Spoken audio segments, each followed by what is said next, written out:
Good morning and welcome to the E-class of St. Xavier's School, Adipur. Today we are going to study science of standard 7.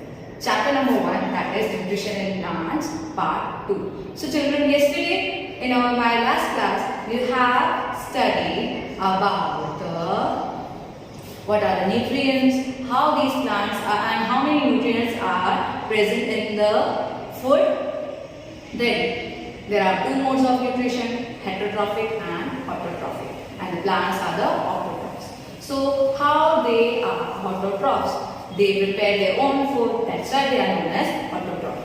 How they prepare their own food? By which process? By the process photosynthesis. The process by which plants produces their own food. Okay? Food making process in plants is also known as photosynthesis. So, in plants, there are various parts such as leaves, shoots, roots, stems, branches. Okay. So, which part actually produces the food? Okay. Leaves are the food factories of plants. So, who makes the food? Leaves. Branches, roots, they help them to transfer the material. Okay. In the same way, the kitchen. Our kitchen, what it makes? It makes, in our kitchen what we make? We make food. In the same way, the kitchen is what?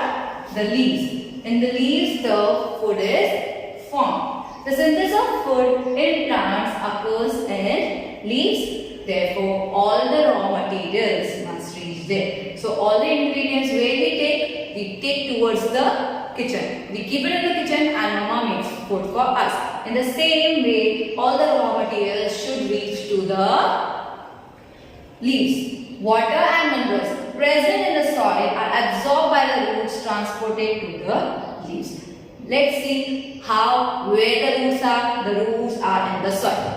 From the soil, they absorb the water. Who? The roots. They absorb the water by the help of the pipe-like structure. Okay. These water is transferred to the leaves, and with the water, the minerals are also transported. So children, in this figure, they have also shown that the water and minerals are absorbed by the roots, taken to the leaves, and in the leaves, the carbon dioxide is absorbed. In the presence of sunlight, water, carbon dioxide and minerals, what does it give? It gives oxygen and sugars, or we can say food. How water and minerals transported to the leaves?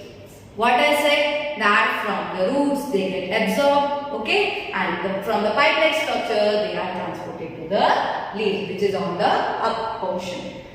Water and minerals are transported to the leaves by the vessels which run like pipes throughout the root, the stem, the branches and the leaves. They form a continuous path or passage for the nutrients to reach the leaf. Now, we have talked about how the water is transported or given to the leaves. Then, now it needs what? The second component, that is carbon dioxide, which is very much essential for the photosynthesis process. Here you can see the image of the leaves. Okay, in the leaves, a pore-like structure means a chota sa hole. Here you can see the pink portion. Okay, that is the stomata. That pore is known as stomata, and the pore which is here, the green portion you can see, they are the guard cells which protect the stomata.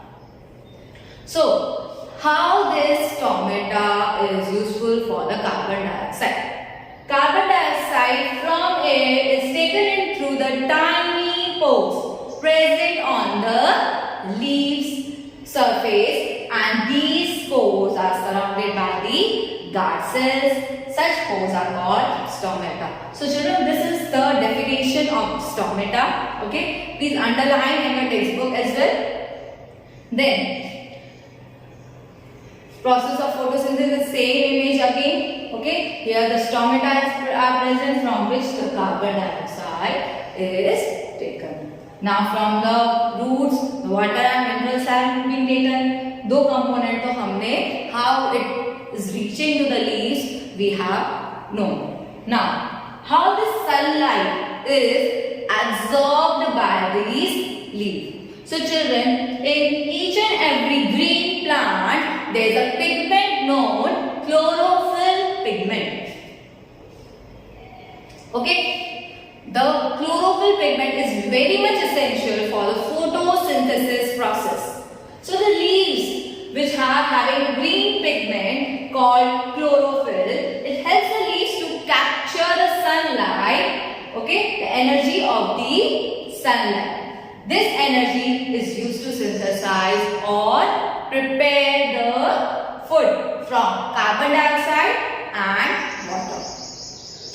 Since the synthesis of food occurs in the presence of sunlight, it is called photosynthesis. Photo means light, synthesis to means to combine. So what is doing with this synthesis? To combine means what? हमने किसको किसको combine किया? We have combined carbon dioxide, water, minerals, and then by the combination of this in the presence of sunlight, this photosynthesis process occurs, and what does it give? Oxygen and food. This is a unique process on the earth. So this photosynthesis process, it is a unique process. It is not available on any other planet. It is only present on the earth. The solar energy is captured by the leaves and stored in the plant in the form of the food. Thus, the sun is the ultimate source of energy. We are getting this energy, and it is a natural only source of energy, that is the sunlight. Now, during the photosynthesis process, chlorophyll containing cells of leaves in the presence of sunlight use carbon dioxide and water to synthesize carbohydrates. Suppose carbon dioxide भी है, water भी है, but presence of sunlight नहीं, the sunlight is not there, then the process of photosynthesis will not occur. If suppose chlorophyll is not there, then the process of photosynthesis will not occur. If suppose carbon dioxide is not there, then the photosynthesis process will not occur. So these four components are very much important for the process of the photosynthesis, that is carbon dioxide, water, presence of sunlight and chlorophyll. And what does it give? It gives carbohydrate and oxygen. So during this process, oxygen is released, the carbohydrates ultimately get converted into starch.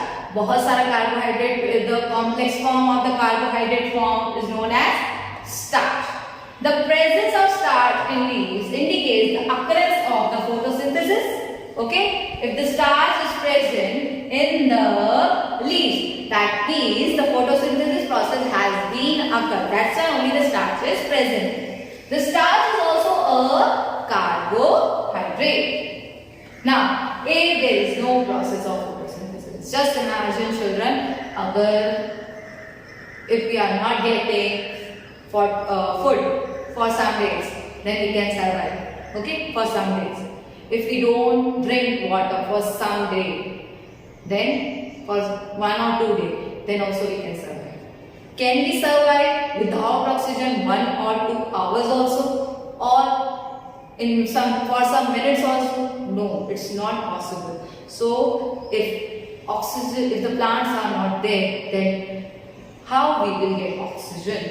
It would be plenty of amount of carbon dioxide, it would be plenty of amount of water, but we will not be having these plants, then who will be giving us the oxygen? So for the betterment and for our survival, we need plants.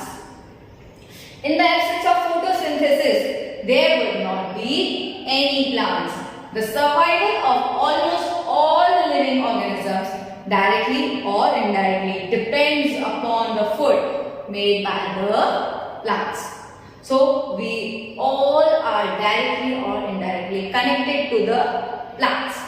Besides oxygen, which is essential for survival of all living organisms.